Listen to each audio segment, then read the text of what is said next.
Prepare opportunities to help youth discuss their body development as a natural, normal process. And listen to their fears without judging or trivializing that, because maybe they're not getting people at home to listen to those fears. So you may be the one person in their life that will sit down and actually listen to what they're saying. Encourage active, fun learning experiences with all the groups of children, youth. You need to get them up and get active. That's really important. You need to play with them. You need to play soccer and frisbee and go for walks and just listen to what they're saying. Encourage learning experiences related to self-discovery and self-understanding and getting along with others. Be patient with their grooming behaviors that may seem excessive. The girls will be in the bathroom for hours and hours and hours, and some young men also spend hours in front of the mirror.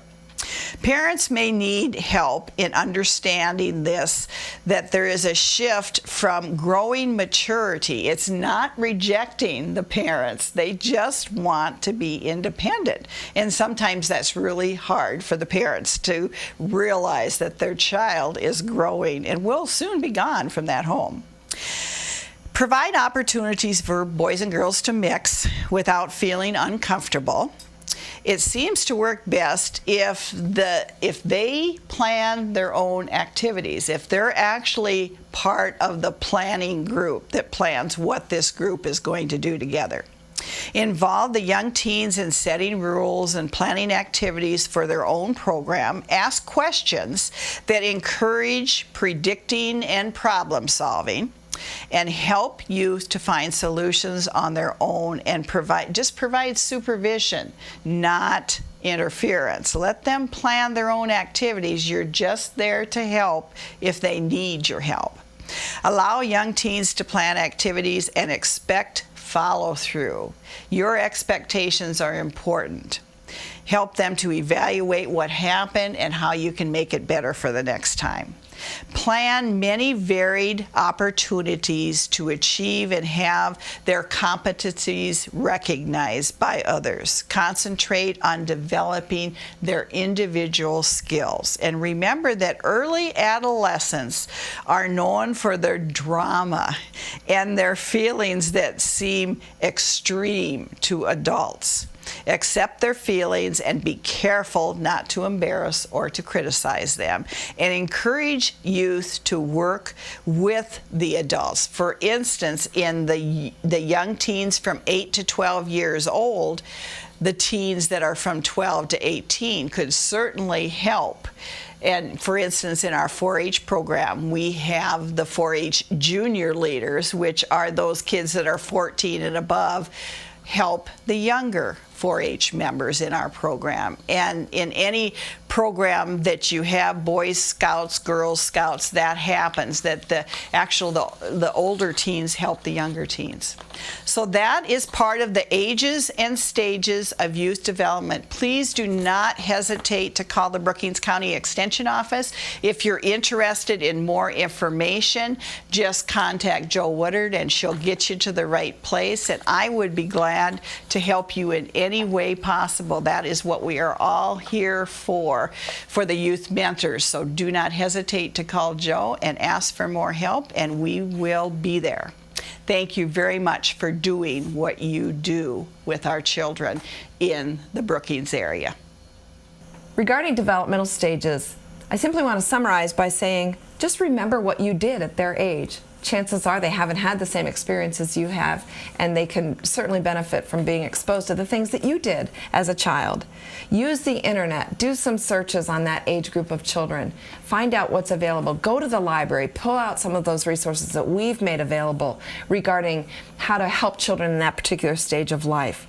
Go to the Search Institute website. Look up the age of the child that you're helping, and find out what developmental assets you can work with for that child. Remember what that age child does to play. It's interesting, you know, do you remember Candyland? Because most young children like to play that game, and so that kind of thing.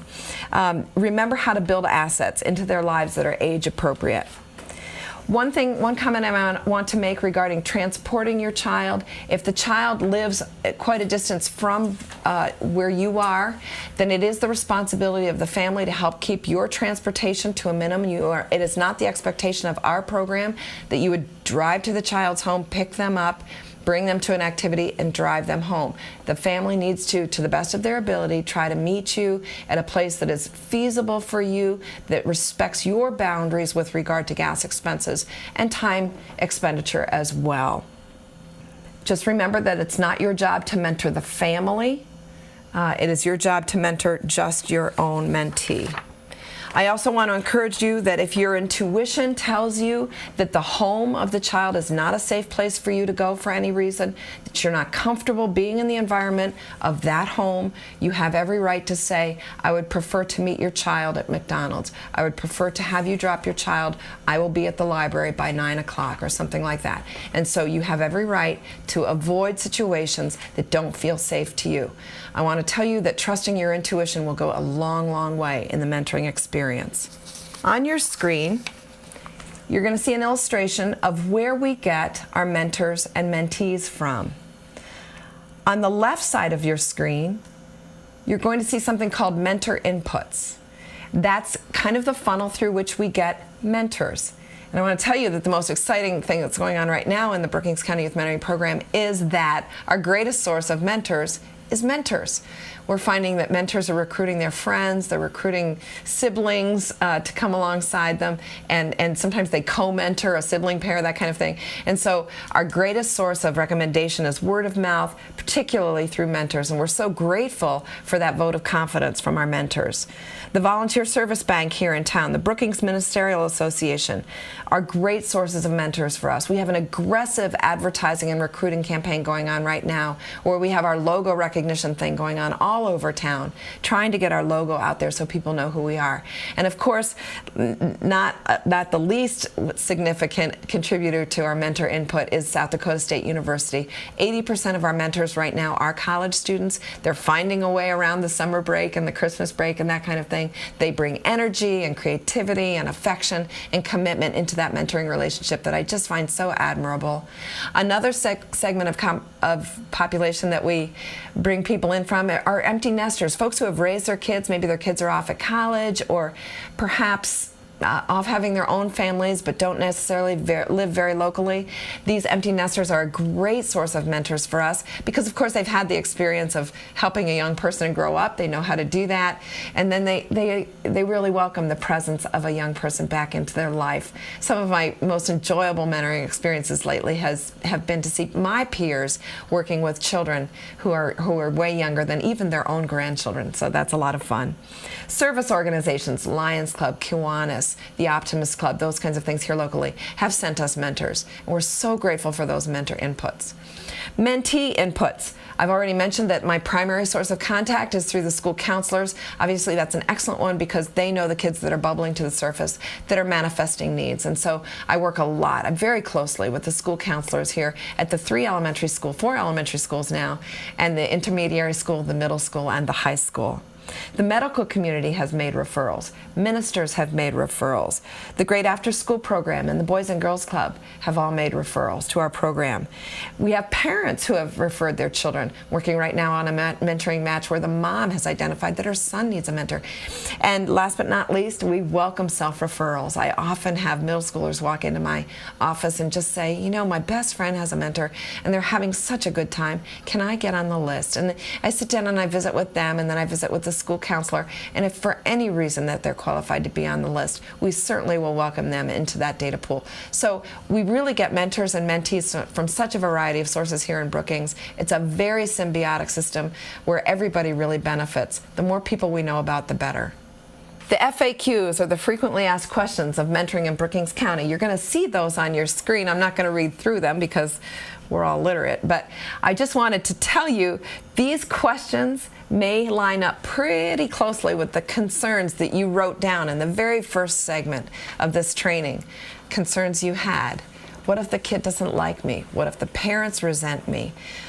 Maybe I'm not cool enough, that kind of thing. Those are sort of what I call the FAQs of mentoring. The good news is Mentors have been navigating these very same questions for years, and successfully. These are the normal, manageable issues that I would expect you to be concerned about. I'd expect you to be worried about those things. And they have good answers. We're here to help you. The resource pages in your appendices have, in fact, they have these very FAQs listed, as well as some others that you're likely to encounter. You're not the first one to think of these concerns, and they do have good answers. Please don't underutilize the resources that we make available to you to address those concerns. BeAMentor.org, the people that have provided us with some of these wonderful slides and graphics, has wonderful suggestions as to how to address some of those concerns. They have activity planning sheets as part of their toolkit, as part of their downloadable manual. And Mentor.org also has a toolkit that's a fine resource. I also recommend talking with other mentors. If you've got the concern, they probably have had it or will have it or have processed it and gotten beyond it. The bottom line is, you can do this. If this is a commitment you're willing to make, you have what it takes to do this. And we're here to make sure that you're successful. Officer Joe Fishbacher of the school system here in Brookings, he's our school resource officer. He's an inherent part of the Brookings County Youth Mentoring Program. He's on our board. He is my resource when I have situations that I have questions about. Is going to talk to you now about when to do referrals and whom to call if you have a problem.